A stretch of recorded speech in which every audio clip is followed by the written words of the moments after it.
사피엔스 시작합니다. 어떤 이가 뒷담화를 해서 평판을 조성하는 이유에 대해 책 속에서는 인간의 지능이 발달해서 일어나는 현상이라 주장하고 있습니다. 이스라엘의 역사학자 유발 하라리가 지은 인류에 대해 총체적으로 다룬 인문학 책입니다.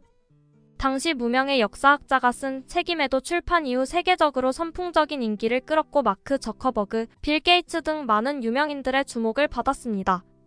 호모사피엔스라고 하는 인류의 한 종이 어떻게 지구를 지배하게 되었는지의 역사를 광대한 시각과 흥미롭고 논쟁적인 방식으로 풀어냈다는 데 있습니다.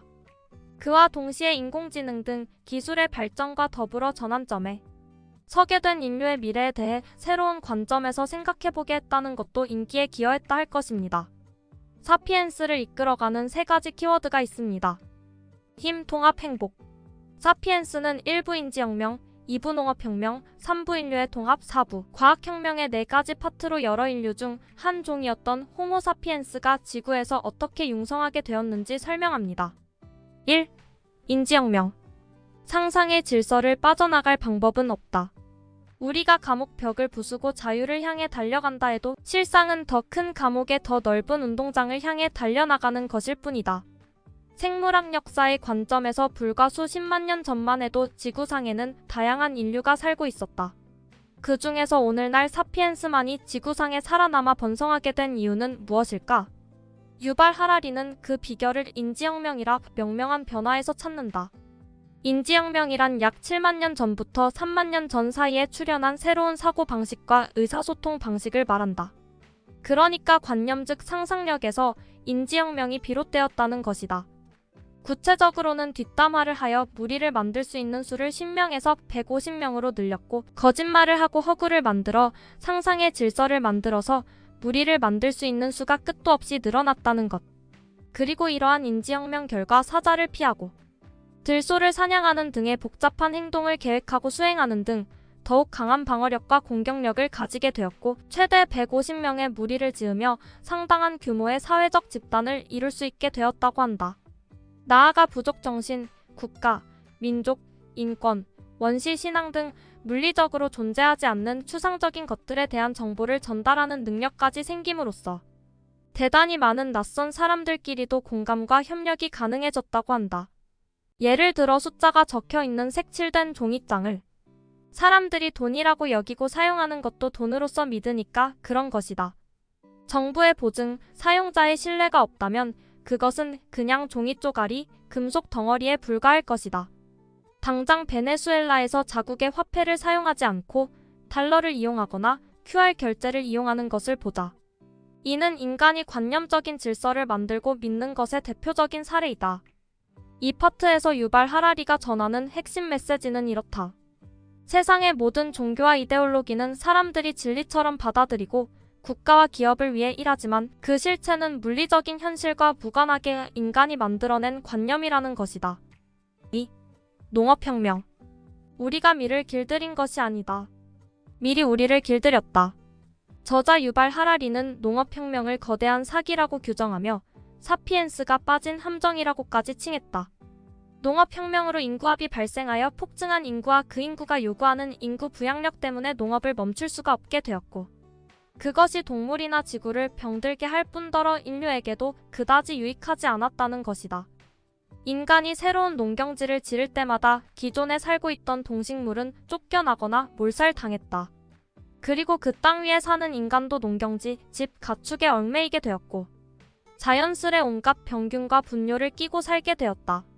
수렵 채집인 시절에는 먹을 것이 떨어지거나 주변이 오염되면 훌훌 털고 떠나면 되었던데 비에서 농업을 시작한 이후로는 그런 자유가 줄어들었다. 자연히 전염병이 널리 퍼지고 사람들 사이의 분쟁도 증가했다. 많은 사회가 수렵 채집 사회에서 농경 사회로 변화하면서 특정 작물밀, 쌀, 옥수수 등만을 섭취한 결과 사피엔스는 영양 불균형 또는 영양 실조와 장시간 노동으로 인한 삶의 질 저하에 시달리게 되었다. 또한 본격적으로 지배계층과 피지배계층 분화 등 큰 변화가 생겼다. 하지만 농업혁명을 통해 사피엔스가 획득한 가장 혁신적인 점은 농업을 통한 식량 생산을 통해 큰 인구 부양력을 얻어 호모 사피엔스의 개체수가 폭증하게 된 것. 또한 양, 염소, 돼지, 닭, 당나귀, 소말 같은 가축의 사육 방식을 터득함으로써 그들을 이용하여 식량을 공급받을 수 있었고 가축을 통해 일정한 노동력을 공급받을 수 있게 되었다. 농업의 발달로 잉여 생산물이 생기면서 소수의 엘리트 인왕, 정부 관료, 사제, 예술가 등 식량 생산 활동에 참여하지 않는 인구가 발생하게 되었고 이는 기술과 문화의 발달에 이바지하였다. 농업 생산과 관련한 기록 방법을 고안하기 위해 기원전 3000년 전경 수메르에서 쓰기 체제가 발명된 이래 문자의 발달은 다양한 정보를 기록하고 전승하는 또 하나의 커다란 혁신이 되었다. 사피엔스 작품에 대한 반론도 많은 편입니다. 독서를 한 후란 사고의 확장이 이루어진 상태입니다. 그 확장된 땅에 자신만의 생각을 심는 작업을 못한다면 이해하지 못한 독서를 했다고 할 수 있습니다. 그런 사유에서 박한선 박사의 주장을 들어보겠습니다. 3. 박한선 박사의 반론. 정신건강의학과 전문의 앤드 신경인류학자가 동아사이언스에 기고한 글에서 이 부분과 관련된 내용이 나오는데 일부에서는 원시주의적 이상향을 꿈꾸면서 구석기 시대의 삶으로 돌아가자고 주장하나 불가능하다고 한다. 70억 인류가 어느 날 갑자기 수렵 채집을 하겠다고 결심하면 지구상의 동식물은 금세씨가 말을 거시며 집약적인 농업, 특히 대량 생산한 곡물에 의존하는 것 외에는 전 세계 인구를 감당할 방법이 없다는 것이다. 밥이나 빵을 너무 좋아하면 건강에 안 좋지만 지구 생태계를 위해서라면 곡물에 대한 우리의 사랑이 지속되어야 한다고 주장했다. 수렵 채집인의 평균 수명은 2137세였고 보통 수명은 72세였다. 문제는 평균 수명을 다 깎아먹을 정도로 15세 이전 사망률이 너무 높다는 점이다. 야생에서 살아남을 수준의 성체가 되기까지 버티기가 힘들었다. 그렇기 때문에 평균적인 수렵 채집인은 평균적인 도시인보다 훨씬 더 건강하다와 같은 주장은 생존자 편향에 걸린다. 박한선 박사는 JTBC 차이나는 클래스에서 진화해도 왜 수명은 늘지 않느냐는 질문에 진화의 방향은 오래 사는 것이 아니라 후손을 건강하게 낳는 것이라고 답했다. 인간의 수명 자체는 그대로인 것처럼 자녀를 생각하는 인간의 마음도 그대로라고 하니 수렵 채집인 생활이 아무리 장점이 많아도 번식에 불리하다는 하나의 단점만으로 도태될 수밖에 없다. 호랑이와 곰이 우글거리는 야생에서는 자유를 느끼는 것이 아니라 생존의 욕구를 느끼기에 야생동물과 외부 세력의 위협으로부터 안전과 식량이 보장되는 땅은 수렵 채집인들이 선망했을 유토피아였다. 그래서 사람들은 자유보다는 독도는 우리 땅처럼 땅에 집착하거나 수구초심처럼 편안했던 고향을 그리워하기도 한다. 안전한 동굴을 찾아도 식량 문제가 해결이 안 되기에 어쩔 수 없이 목숨 걸고 이동을 택해야 했던 원시인들이 한 곳에 정주해서 농사를 지으며 안정적인 식량을 공급받을 수 있게 된 것은 그래서 농업혁명이었던 것이다. 더 이상 목숨 걸고 떠돌아다닐 필요가 없어졌기 때문이다. 실제 안정적인 낙원에 정주하며 진화의 본능대로 아이를 엄청 낳으며 인구가 폭발적으로 증가했다. 농업혁명이 인류 역사상 최악의 실수라는 주장은 단순히 웰빙과 삶의 질을 추구하는 현대인의 시각으로 바라보니 그런 것이다. 수렵 채집인들은 조금만 일했는데 현대인들은 노예처럼 일하니 잘못된 선택이었다고 주장한다.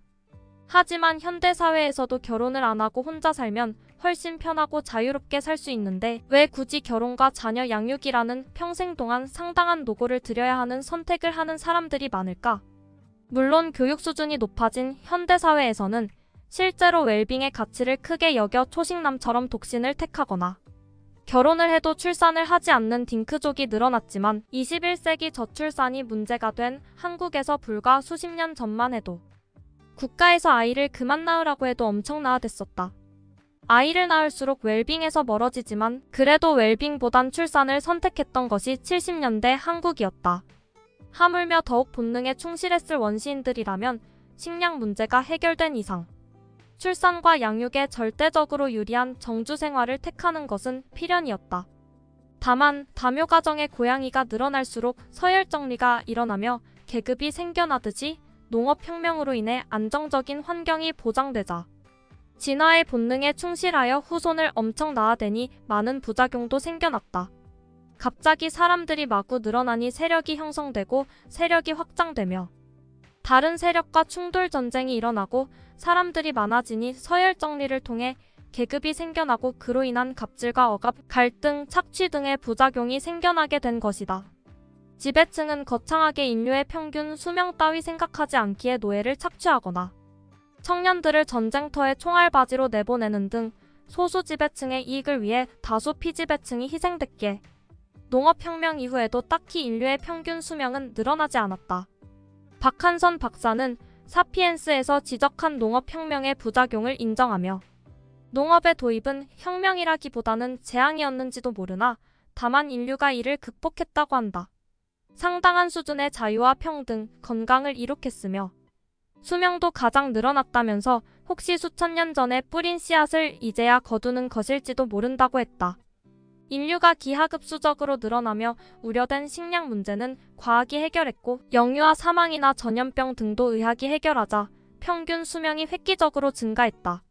물론 북한처럼 억압적인 국가를 보면 농업혁명이 불행의 씨앗처럼 느껴질 수 있고 국가가 악의 근원처럼 느껴져 왜 국가 해체를 주장하는 아나키스트들이 생겼는지 일견 이해가 갈 수 있지만 장애인 등 약자를 보호하는 현대 민주국가들을 보면 왜 국가가 필요한지를 알 수 있다. 국가의 지원으로 연명하는 취약계층은 양육강식이자 각자도생, 적자생존인 수렵. 채집 시절로 돌아가면 생존 자체가 불가능하기 때문이다. 4. 인류의 통합. 만일 어떤 극단적 힌두민족주의자가 있어서 뭄바이 기차역을 비롯해 영국 정복자가 남긴 모든 건물을 파괴한다면 인도의 무슬림 정복자들이 남긴 타지마할 같은 구조물은 어떻게 할 것인가? 저자는 불교, 이슬람, 기독교와 같은 세계 종교의 등장을 인류 통합에 있어 큰 의의를 두고 그러한 세계 종교의 확산을 일신교와 다신교, 이신교를 비교하며 이슬람교, 기독교와 같은 일신교가 어째서 오늘날 가장 널리 확산됐는가에 대해 설명한다. 일신교가 다른 형태의 신앙에 비해 훨씬 광신적이며 다른 신앙에 대해 배타적이라는 것이 저자가 설명하는 이유이다. 이외에도 일신교 내에서 보이는 다신교적인 특징파를 설명하고 불교와 기독교의 본질적인 교리 차이에 대하여 설명한다. 금에 열광하는 이유를 아즈텍인들이 묻자 코르테스는 이렇게 답했다. 나와 내 동료들은 금으로만 나을 수 있는 마음의 병을 앓고 있기 때문이다. 이는 화폐의 등장을 의미한다. 화폐 경제의 시작은 효율적이고도 복잡한 상업체계가 발달되는 계기가 되었다. 주화와 통화가 발달하면서 무역과 운송산업이 발달하게 되었고 이렇게 통합된 화폐 경제와 문화 발달된 도로망은 로마가 같은 거대한 공동체 이른바 제국을 만들어냈다. 각 제국은 통치와 전쟁 등을 통해 상술한 보편적 세계 종교 또는 사상을 퍼뜨리며 인류 문화의 분열과 통일 과정을 이끌어왔고 오늘날 인류는 특정한 사상을 공유하며 하나의 지구촌 안에 통합되었다. 이 3부 인류의 통합은 제국의 팽창과 그 결과에 대한 유발 하라리의 의견을 보여준다. 대체로 제국의 피정복 지역이 종주국의 발명품 같은 제국의 물질 문화를 받아들이고 공산주의 자본주의, 종교 등과 같은 제국의 비물질 문화까지 받아들이며 인류사회의 통합에 박차를 가했다는 것. 이 부분은 가장 큰 반향을 일으킨 부분 중 하나이다. 그러나 저자가 유럽의 제국만을 예시로 든 것은 아니지만 옛 서양 열강들을 비롯한 제국의 침략과 확산이 결과적으로 인류에게 도움에 됐다는 느낌을 주기 때문에 가장 많은 비판을 받는 부분이기도 하다. 저자는 이 책에서 제국의 문물에 대한 예시로 무굴 제국의 치하에서 탄생한 타지마할을 진정한 인도 문물의 예시라 할 수 있는지 무슬림 제국주의의 산물인지 물음을 던진다. 다만 저자가 과거의 결국 인류 전체보단 좁은 단위의 제국주의를 마냥 추켜 세웠다기보단 제국주의의 부정적 면에 가려진 제국의 긍정적 측면도 소개한 것이라고 보는 게 더 맞을 것이다. 실제 저자는 과거 같은 강압과 폭력에 의한 제국이 아닌 서로의 사상적 깨달음에 의한 자유와 경제적 무역, 관계 등 필요에 의한 범지구촌적인 인류애에 기반한 지구 제국을 주창했다. 결국 세계 정부와 비슷한 맥락일 듯. 당신은 제국주의자인가? 하라리 전 지구적 협력은 필요단, 자본 지배는 반대. 5. 과학혁명. 21세기로부터 약 500여 년 전, 인류는 자신이 아는 것이 없다는 무지를 인정하고 물리학, 수학 등의 발달과 함께 새로운 기술을 개발한 결과 폭발적인 과학과 혁명의 발달 시기를 맞이하게 된다. 신무기의 개발, 의료의 발달, 정복전쟁의 반복을 통해 인류는 크게 진보하였다. 코르테스와 피사로의 아즈텍과 잉카 정복 과정 이래 인류는 지식과 과학기술, 체계화된 시스템의 존재 여부에 따라 그를 가진 민족은 지배계층이 되고 그를 갖지 못한 민족은 피지배계층으로 전락하는 제국주의 시대를 맞이하게 되었다. 자본주의의 발달과 산업혁명을 통해 인류는 과거 수백만 년 동안 있었던 모든 진보를 합친 것 이상으로 성장한다. 불과 2세기 만에 가족과 공동체가 수행하던 전통적 기능은 국가와 시장으로 넘어가게 된다.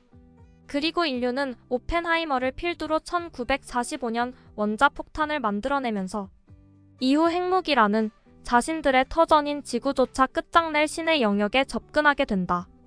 끝으로 최근 들어 발달하기 시작한 생명공학과 공장식 가축 생산의 생명윤리 문제와 그 위험성에 관하여 경고하며 앞으로의 인류 사피엔스가 지구상의 생태계에서 더욱 막대한 힘을 줄 것임을 예견한다.